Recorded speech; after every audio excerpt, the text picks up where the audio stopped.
नमस्कार, आप सबका स्वागत है हमारे चैनल नेक्स्ट 9 न्यूज़ पर। मेरा नाम है दीपक गुप्ता। आप सभी को बता दें कि महाराष्ट्र में जो हालात इन दिनों बने हुए हैं राजनीतिक सत्ता को लेकर, वो बहुत ज़्यादा कहीं ना कहीं उद्धव ठाकरे के समर्थन में नज़र नहीं आ रहे हैं। लेकिन उद्धव ठाकरे हैं जो हार मानने को तैयार नहीं। एक तरफ संजय राउत को ईडी ने हिरासत में लिया, यानी कि जो एक बड़ी आवाज़ के तौर पर थे शिवसेना के यानी उद्धव ठाकरे के, उनको तो जेल की सलाखों के पीछे का रास्ता दिखाया। लेकिन इसके बाद सवाल ये आया कि अब सामने से कौन चुनौती देता नजर आएगा एकनाथ शिंदे बीजेपी को। जी हाँ, एकनाथ शिंदे अपने अलग गुट के साथ अलग ही तैयारियों में जुटे हुए हैं। आज एक बहुत बड़ा ऐलान हुआ कि वो एक जो शिवसेना का दावा कर रहे हैं कि उनके पास ज़्यादा बहुमत है, ज़्यादा आंकड़ा है, इस वजह से शिवसेना उनकी होनी चाहिए। जो बात उन्होंने कोर्ट के समक्ष भी रखी है, ये सारी बातें उन्होंने रखी है। और साथ ही साथ जो ये कहा जा रहा है कि जो विधायकों को लेकर कहा गया कि अयोग्य ठहरा दिए जाएंगे, इसको भी खुली चुनौती देता नजर आया एकनाथ शिंदे का गुट। लेकिन आज ही बड़ा ऐलान करा कि शिवसेना का एक नया भवन तैयार होगा। जी हाँ, जिसमें शिंदे गुट राज करेगा, ना कि उद्धव का गुट। ये जो गुट की यहाँ पर बात हो रही है, दरअसल शिवसेना की बात होनी चाहिए थी, क्योंकि ये सभी विधायक शिवसैनिक थे।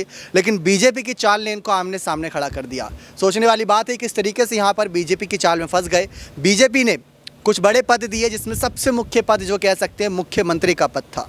मंत्रिमंडल के विस्तार को लेकर चर्चाएं सबके सामने थी कि मंत्रिमंडल का विस्तार कब होगा, उसके क्या कुछ निष्कर्ष हो सकते हैं और उसका क्या बड़ा फैसला हो सकता है। ऐसा शरद पवार का कहना था कि जब मंत्रिमंडल का विस्तार होगा तो उस वक्त आपस में भिड़ जाएंगे नेता और ये सरकार तभी गिरती नजर आएगी। तो वो उनका एक बड़ा बयान था और यही बात को आगे बढ़ाते हुए आदित्य ठाकरे ने सबके सामने कुछ बड़ी बातें रखी। लेकिन महाराष्ट्र की सत्ता के बीच सबके सामने सवाल यही आया कि जनता के लिए क्या सरकार कुछ सोच रही है या अपने फ़ायदे के लिए सोच रही है, अपने मंत्री पदों को लेकर यहाँ पर जंग लड़ रही है। ये बातें सबके सामने थी। दिलचस्प बातें हैं, जानना हर कोई चाहता है। लेकिन आज की जो बड़ी कुछ खबरें हैं उनकी तरफ आपको ले चलते हैं कि किस तरीके से उन खबरों में सबसे मुख्य खबर है धनुष बाण की लड़ाई, शिवसेना की लड़ाई। जी हाँ, जहाँ एक तरफ कैबिनेट विस्तार को लेकर खबरें सामने आई बीते मंगलवार को कि 18 मंत्रियों ने शपथ लेने की यहाँ पर बात सामने आई। 9 मंत्री शिंदे गुट की तरफ से, 9 मंत्री बीजेपी की तरफ से। अगर आप सोच रहे हैं कि यहाँ पर शिंदे को बड़ा झटका लगा, कुछ बड़े पद जो हैं देवेंद्र फडणवीस के मंत्रियों में बांट दिए जाएंगे, तो शायद यहाँ पर आप मात खा रहे हैं। शिंदे की एक जीत हुई है तो एक हार भी हुई है, क्योंकि अगर देखा जाए 39 विधायक ही हैं शिंदे के पास और 105 से प्लस का आंकड़ा बीजेपी के पास है। अगर 105 में से 9 मंत्री यहाँ पर शपथ लेने के लिए आ गया है मंत्रिमंडल में और 9 मंत्री शिंदे गुट की तरफ से हैं, तो आप तय करिए जीत किसकी हुई और हार किसकी हुई। क्योंकि अब 30 विधायक जो हैं, अब उनको यहाँ पर अभी कोई पद नहीं मिला हुआ है, आगे भी उस पर चर्चा चलती रहेगी।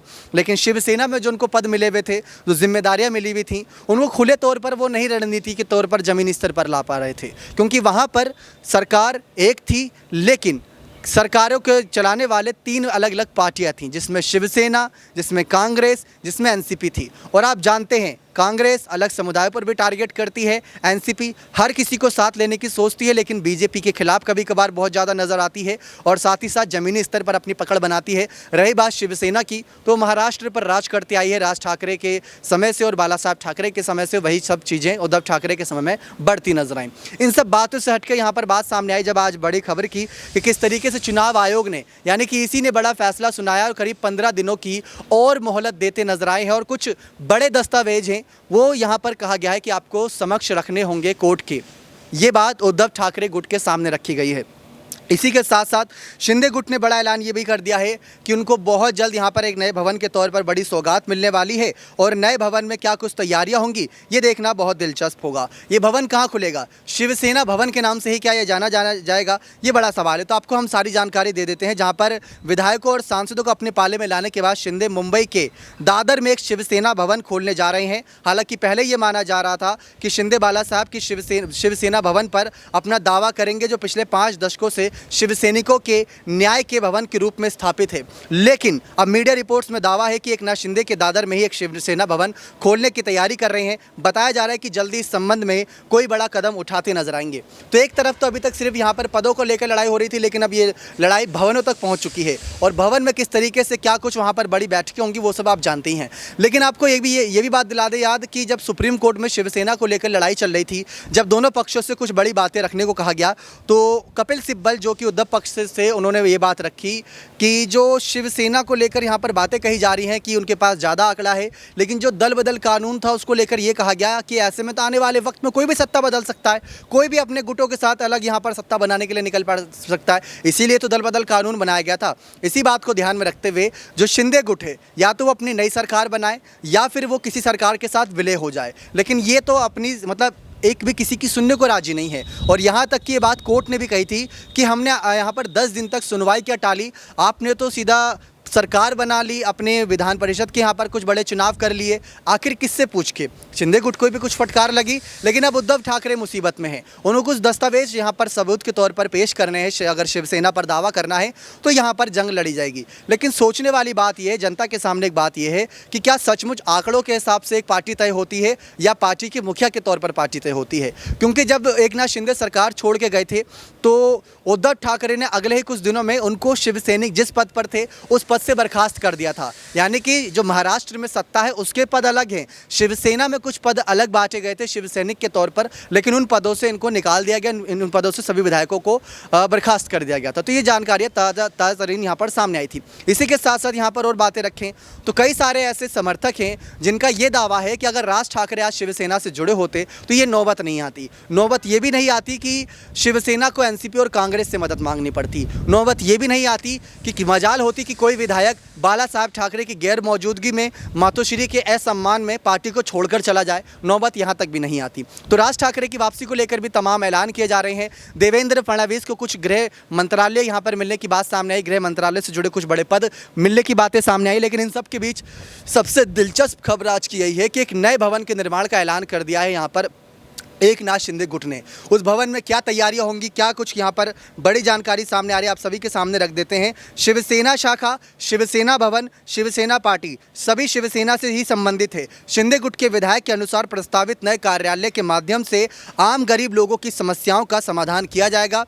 सदा सर्वेक्षण ये भी बताया कि एकनाथ शिंदे तय करेंगे कि इस नए कार्यालय का नाम क्या रखा जाएगा। दादर में उनका ये कार्यालय होगा जहां पर ये सारी बातें कही गई हैं। लेकिन देखना यही दिलचस्प है कि शिंदे गुट क्या यहां पर मातोश्री के सम्मान में कभी वापसी की ओर संकेत देंगे दोबारा से, क्योंकि आदित्य ठाकरे, उद्धव ठाकरे ने साफ कह रखा है कि हमारे मातोश्री के द्वार हमेशा एकनाथ शिंदे गुट के लिए खुले हैं। जो भी विधायक वापस आना चाहते हैं आ सकते हैं। लेकिन एक नया कैडर ही बना रहे हैं उद्धव ठाकरे, ये बात भी आपको याद दिला दें, जिसमें तेजस ठाकरे की भूमिकाओं को लेकर चर्चाएं हो रही है, जिसमें आदित्य ठाकरे नई भूमिकाओं को लेकर चर्चाएं हो रही हैं, संजय राउत को लेकर चर्चाएं हो रही है। क्योंकि जब तक संजय राउत थे तब तक वो कोई ना कोई तीखा बयान एकनाथ शिंदे गुट पर साध रहे थे। और एकनाथ शिंदे ने भी ये बात कही थी कि रोज सुबह 8 बजने वाला भोंपू भी अब बंद हो चुका है, वो वापस जा चुका। तो ये बात वो करते नजर आए थे। तो ये सारी बातें यहाँ पर तमाम जानकारियों के तौर पर सामने आई।